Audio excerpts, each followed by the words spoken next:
Hi, it's Anna here. Thanks for tuning in. So today I want to discuss this inner work journey, this ascension, spiritual path, awakening journey, as very much being a process of bringing the focus back on you. And as someone who was leaning too much in my light aspect, and I think it's the majority of you guys, it's a very hard thing to do for us, very difficult thing to do for us, for the givers, the ones who love loving others and giving, and bringing the focus back on me was very challenging, and things had to get so bad. I'm gonna laugh about this.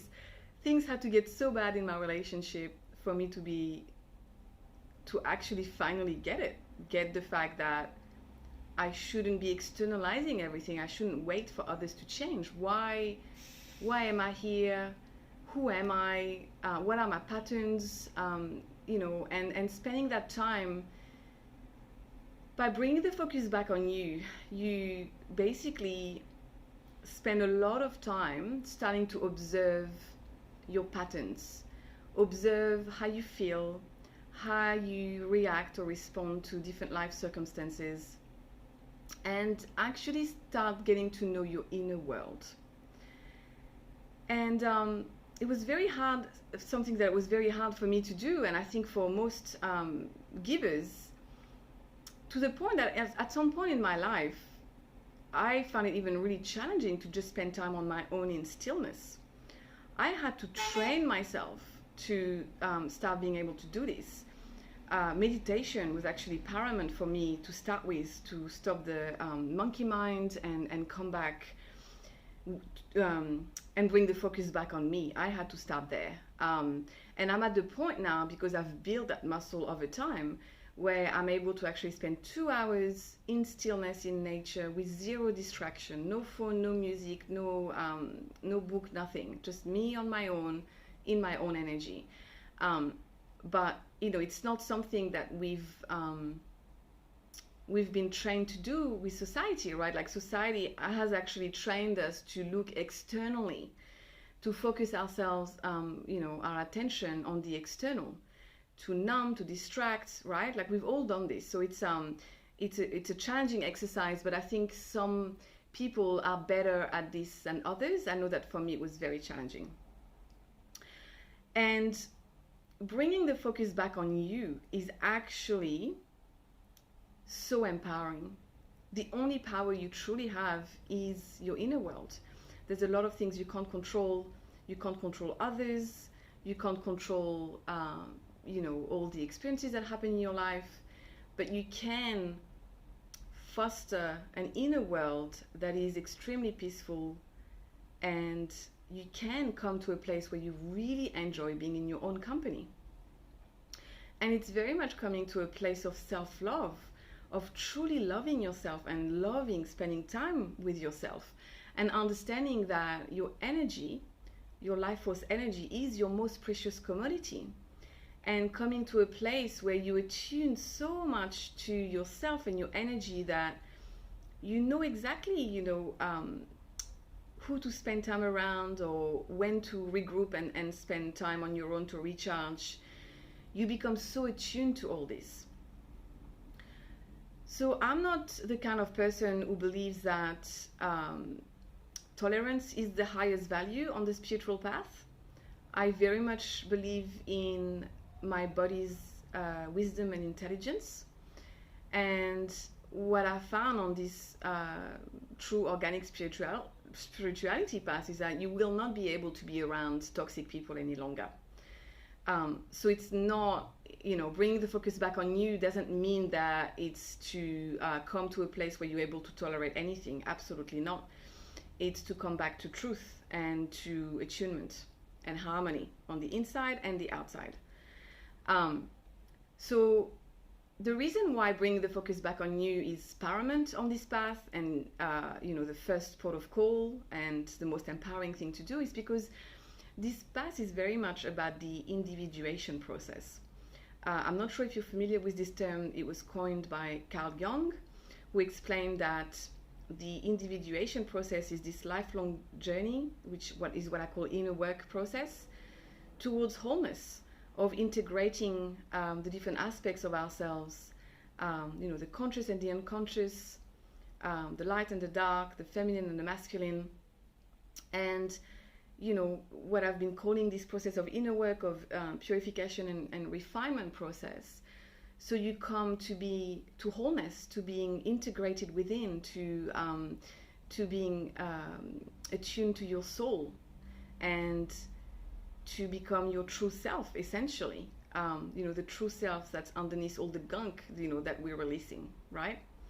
And so that's why it cannot happen any other way, and that's why the path comes in various stages with a lot of alone time. Aloneness is actually a very much part of this path, and when we are not used to this, it can feel very lonely at times, but it is by design, and there's an intelligence behind this. It's because we are being forced to come into this individuation process. This is not the time on the planet where we are being asked to come into this collective consciousness. It's actually a different period of time now where we are being asked to individuate. So personally, whenever I come across information that talks about this collective consciousness that reads a bit like a hive mind, I see it as a red flag. This is not what we're being asked to do. And when people talk about coming from separation consciousness to unity consciousness, I understand it very much as an individual process first. And yes, absolutely, once you come into unity consciousness within, alignment to your soul, you are a more loving person. Absolutely, that's just part of how it works. But you cannot force community. What I'm seeing in the world is what I would call at times communitarianism, where it's actually this forced community, and forcing a certain process where we become tolerant of things that are actually damaging and pathological, and it's pushing us, society is pushing us to accept things that we should actually question and not accept, and it's being portrayed as this being inclusive and unifying, and I don't see it like that at all. That's not how I see this path. That's not what the path has shown me, and shown so many other people who are on this path, and who are trust that they are actually on this path. And yeah, coming back to this individuation process is what actually gives you true power, is what brings you to self-knowledge, knowing yourself, and ultimately to self-realization. That's what we're doing. And so again, that's why bringing the focus back on us is the most important thing to be doing. And there are triggers that happen on this path sometimes, especially if you are celibate or single, where you will magnetize strong soul connections, and it might be very painful at times to release those. But whatever happens, whatever you magnetize, whatever pain you go through, the number one guidance that I have is to always bring the focus back on you. We tend to go into stories, to latch on onto stories, to latch on onto identity, to latch onto belief systems, and that's actually very damaging on this path. It's what actually can keep us stuck and looping and in pain for longer than necessary. So the muscle that we have to bring is to always bring it back to us, to self-love, and spending that time with ourselves, attuning to ourselves, attuning to our energy, because that's where our power lies. And the number one actually determining factor on this journey to make progress is you.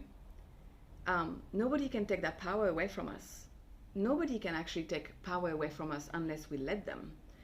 So always coming back to ourselves, bringing the focus back on us, is what actually truly matters on this path, and what will make sure that we do progress on this path.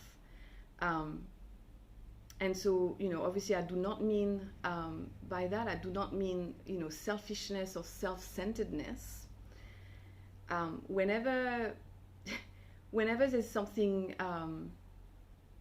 what I've noticed is that whenever there's a process, an organic process that unfolds, this individuation process, there's always various toxic ways that it expresses itself.